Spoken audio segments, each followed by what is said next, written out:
Assalamualaikum warahmatullahi wabarakatuh. Hi everyone, I'm Kalsum Nuraeni, and in this video I want to explain about structure syllable, stress syllable, and accent. This video was made for fulfill my final exam of phonology course. So let's begin with structure syllable. The syllable is a constant feature in every spoken language in the world, and most people have an intuitive sense of what a syllable is. Each language has its own rules about what kind of syllable are allowed and what kinds aren't, but the general structure is the same everywhere. A syllable can have as many as 3 parts: onset, nucleus, and coda. The onset and the coda are consonant and appear at the beginning and the end of syllable, and the nucleus form the core of the syllable. It is most often a vowel or a combination of vowels, but there are exceptions to that. For example, the word that have one syllable is cat. The word cat. The sound is onset because consonant in the beginning of syllable. S sound as nucleus because vowels in the middle of syllable, and the sound is coda because consonant in the end of syllable. Another example that have 2 syllable is the word tennis. Tennis. The word tennis have 2 syllable because there is 2 vowels in that word. The first syllable is ten, and the second is nis. The sound as onset because consonant in the beginning of syllable.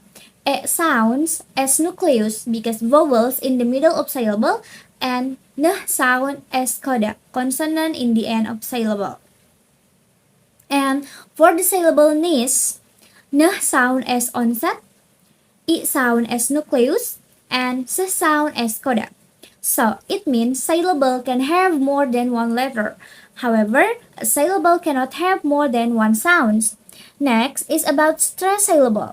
Stress syllable has a longer, louder, and higher sound than the other syllable in the word. It is said more clearly, and the vowel sound is pure. For example, the word apple, there is 2 syllable, and the stress syllable appear in the first syllable, so it will be heard apple, apple. Another example is suspect. Stress syllable in this word appear in the first syllable. I suspect you. I suspect you. So we can conclude that stress syllable is syllable that had longer, louder, and higher sound than the other syllable in the word, and usually marked with a sign apostrophe in dictionary. The last is about accent. Accent is a way of pronouncing a language that is distinctive to a country, area, social class, or individual.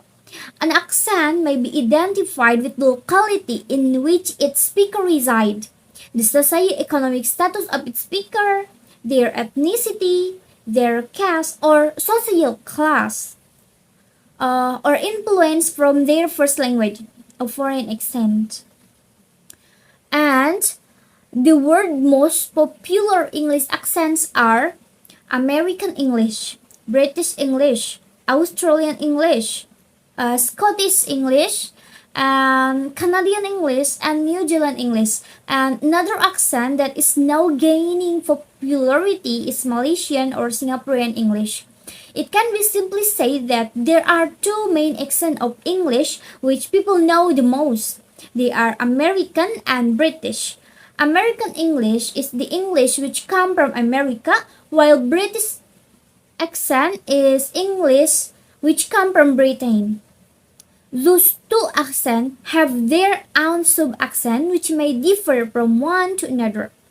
American, for example, to be able to distinguish the American accent from other accent is the American accent has a more pronounced difference in pronunciation and spelling.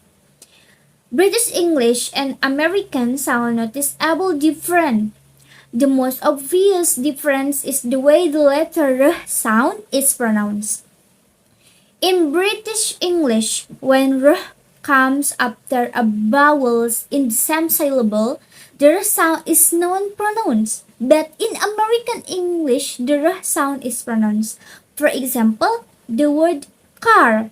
Car. In American English, the word car is pronounced car. But in British accent is car.